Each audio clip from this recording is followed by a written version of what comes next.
Hey everyone, this is Kiki for Metal and High Heels, and I'm here at Rock Harz Festival with Mark Jansen from Epica. Hi, how are you? Hello, Mark? I'm fine. Just a bit cold. Yeah, it got really chilly in like a second. I heard yesterday it was still 35 degrees here. Not here. Oh, not here? Mm. Oh, then people lied. But it's been actually, I'm gonna get to that in a bit. You arrived earlier today, and I saw a picture of you guys walking around the campground, the festival grounds. Yeah. Did you like what you saw until now? Yes, because I played here 2 times before. I think one time with Epica, one time with Mayan, my other band.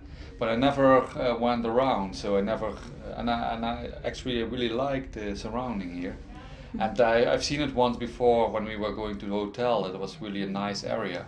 So this today I really wanted to check it out, and so I made a walk all the way there, up the hill, up the rock.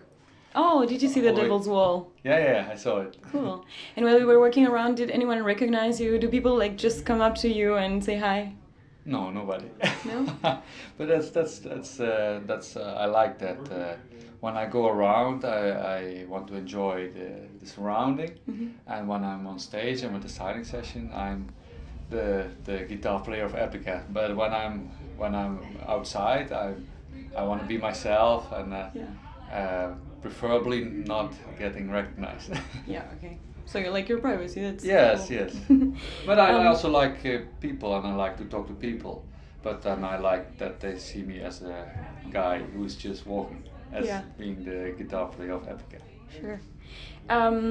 That's what I wanted to talk about. The festival summer. It's been a really hot summer.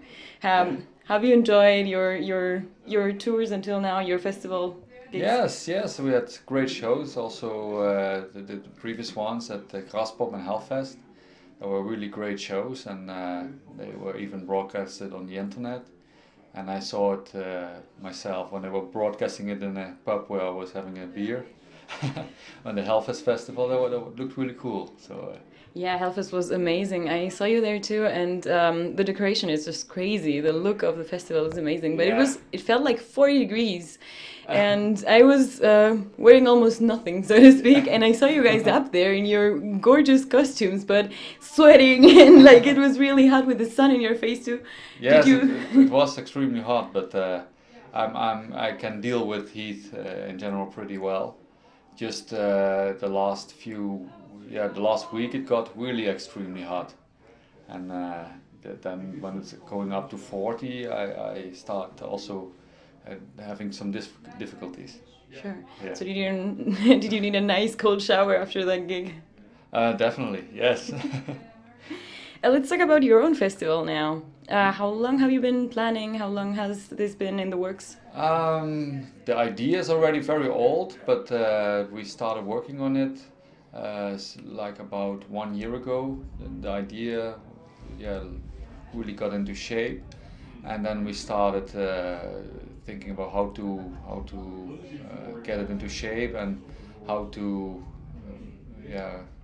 with which people we wanted to work for the festival and which way we wanted to, how big we wanted to make it, because it's a lot of investment also, and now we have a decent festival with a capacity of a few thousand people, so that's nice. Then the risk is not too big, even if just a few people show up, we won't get bankrupt. So we do it step by step, and now it's with some really cool bands that some bands are friends, some bands was on our wish list that we wanted to have. So now it's really cool line up with a lot of variation, a lot of different styles, because maybe some people would expect only female fronted bands, but we really want to have a festival with some different bands, not just a female front. Yeah. Have you gotten positive feedback about the festival until now? Yeah, many positive reactions, and there's already 1,000 tickets sold, so we don't have to worry anymore that there's just a few people going to show up.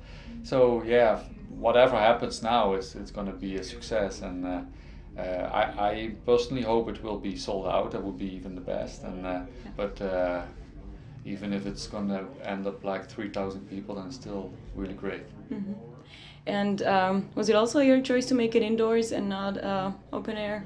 Yeah, because we played already this venue with the retrospect show, and that was really nice. That it worked really well for us, so there was no doubt about doing it again. Especially also as it's at the end of the year, then it's way too cold in the Netherlands to do it outdoors. Cool. Yeah, you already answered my next question. You're still touring for the Quantum Enigma, but Simone already said you're already working new material.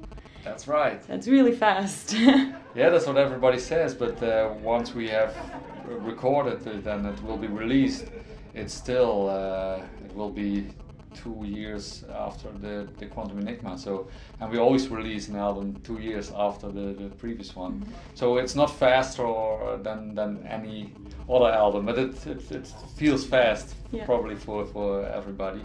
As we have to continue working, otherwise we will be late, in fact. So whenever there's inspiration, we write songs, and there has been a lot of inspiration the last 3 months, and basically everybody in the band has been writing songs, and soon we come together and start rehearsing all these songs. So we can expect something by next year maybe already? Definitely. Nice. Very cool. Tell us a little bit about receiving the Boomer Rocks Export Award. Yes, it was a nice surprise, because we are a band that usually don't get so often an award. We are a metal band, and in the Netherlands always the rock bands get the awards, the more important awards. So to get this award now, it felt really nice, and it shows that we are one of the biggest export bands of the Netherlands, and it's really nice that we also get the recognition for it now. Of course. Was there any kind of event or ceremony? Yeah, there was an event, and we were asked on stage, and then we got the award. And it was the day before the Rock Festival, and so there was the day before also some bands playing, and it was really quite a nice event. Yeah. Oh, cool. What about Mayan? Are you working there also on something? At this moment, I fully working on the new Epica stuff, because it's a lot to combine 2 bands, and especially as Mayan was doing also better than I expected. It became very popular, and but I had to make a choice at the moment, because I cannot do full force 2 bands at the same time. I was a bit suffering from it. It was just too much. And when your body gives you some signals, then you have to listen to it. Of course. So at this moment it's fully Epica, and whenever there's a period where there's less work for Epica, then there's always some time for Mayan again. But at this moment, unfortunately, no time. Okay, we'll wait. Yeah. We're patient. Is there anything else you want to say to your international fans? At this moment, I have nothing to add, but the only thing what I can say is that I look forward to the European tour with Elviti. That's bigger stages than we ever did before, so I'm really curious how that's going to turn out. Cool. But first of all, there's a lot of Summerfest to do, and then we start thinking about the European tour. Step by step, as you said. Yeah, exactly. Fun question just before we say goodbye. We've asked this question a lot. Mostly the girls, but since you have such a nice long hair, I have to ask you how you take care of it. I wash it with shampoo and conditioner, just every 3 days. Not every day, because then I think you destroy your hair. And I sleep with my hair not like this, but just like this. It's a bit uncomfortable to sleep like that, but it's better for the hair. So that's my advice to people with long hair. Don't have it like this all the time, because you have to let the hair breathe. Flow. Yeah. That's great. Thank you so much. You're welcome.